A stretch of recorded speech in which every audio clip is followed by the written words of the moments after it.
Port Charles awakens on Wednesday, January 8, 2026, with tension hanging thick in the winter air. The courthouse stands like a pressure cooker ready to explode, relationships teeter on the edge of collapse, and secrets buried for years claw their way to the surface. No one is safe. No one is prepared. And by the end of the day, nothing will ever be the same again. This is not just another day in Port Charles. This is the day truth chooses violence. The episode opens inside the packed courtroom, where every seat is filled and every breath feels dangerous. Reporters line the back wall. Cameras wait outside like predators.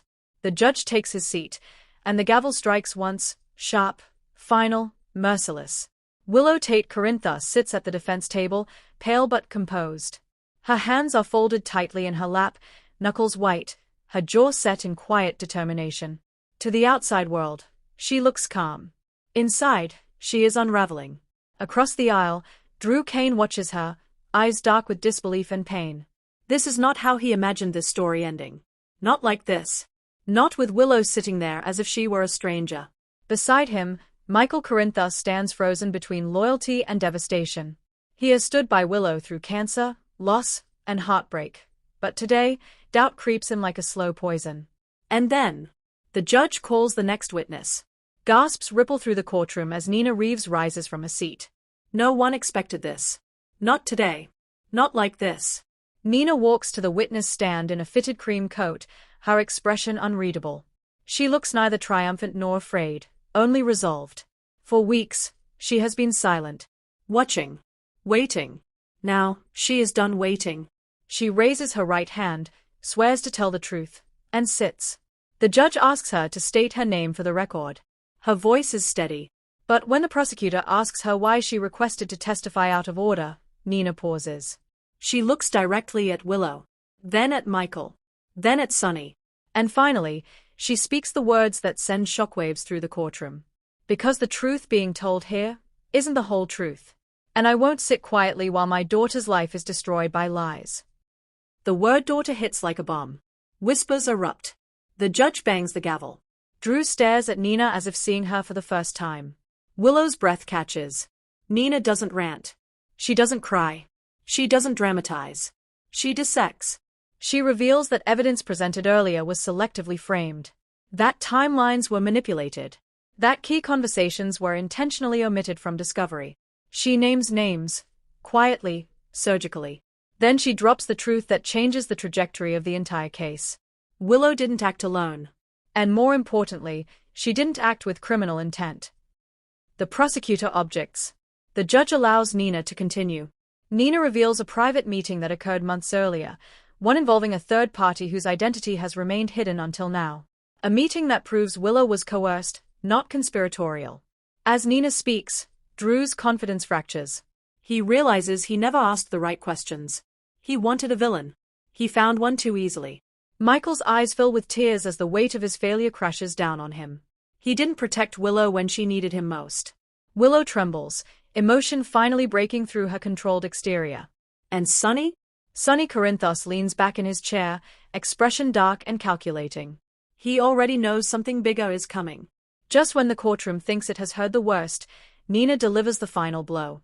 She names the person who engineered the entire chain of events. The room explodes. The judge calls for order, but it's useless. This name ties together multiple mysteries: Drew's shooting, missing evidence, intimidation of witnesses, and a financial trail that leads somewhere no one expected. Suddenly, Drew isn't the victim he thought he was. And Willow isn't the villain the court believed her to be. The hearing is adjourned abruptly, but the damage is done. The truth is out. And it's hungry. In the hallway, chaos reigns. Reporters shout questions. Guards push people back. Families collide. Michael corners Willow, his voice breaking as he apologizes, again and again. But Willow doesn't respond the way he expects. She isn't angry. She's done. You believed everyone else before you believed me, she says quietly. I can't you hear that? Those words hurt more than shouting ever could. Nearby, Drew confronts Nina. He accuses her of manipulating the narrative. Nina fires back with brutal honesty. You wanted a simple story. I wanted the truth. Their standoff crackles with unresolved history and mutual resentment. Meanwhile, Sonny pulls Nina aside. There's tension, but also respect. He knows she just saved Willow. He also knows she may have started a war. Across town, Carly Spencer watches the news coverage replay on loop. Her instincts scream that something bigger is coming. Enter Jason Morgan. Their conversation is quiet but loaded. Jason confirms what Carly fears. The name Nina revealed is connected to an underground operation that's been moving through Port Charles for months. This isn't just about court. This is about power. And someone just made themselves a target. Carly looks at Jason and says the words that always mean trouble. We need to move first. Elsewhere, Alexis Davis sits alone in her office, staring at a legal file she swore she would never open again. Nina's testimony has implications that ripple outward, and Alexis realizes one of her past decisions may now come back to haunt her professionally and personally. If the truth continues unraveling, Alexis could lose everything she worked to rebuild.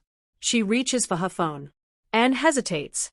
Just when the episode threatens to burst at the seams, Lulu Spencer receives a phone call that leaves her frozen in place. Charlotte has been found. But she isn't alone. The door opens, and standing there is a face from the past, someone whose return rewrites old wounds and threatens fragile peace. Lulu's voice shakes as she whispers. This changes everything. The episode ends where it began, with Willow. She stands alone in the chapel, lighting a candle with trembling hands. Nina enters quietly and stands beside her. No words are spoken. They don't need to be. Outside, Drew watches from a distance, realizing the woman he thought he knew has slipped beyond his reach. And somewhere in the shadows, the person Nina exposed listens to the news and smiles. Because this story? It's only just beginning. The person behind Drew's shooting makes a fatal mistake. Michael fights to win Willow back. But is it too late? Sonny prepares for war. And Nina faces consequences no one saw coming. Wednesday, January 8, 2026 proves one thing beyond doubt. In Port Charles, the truth doesn't set you free.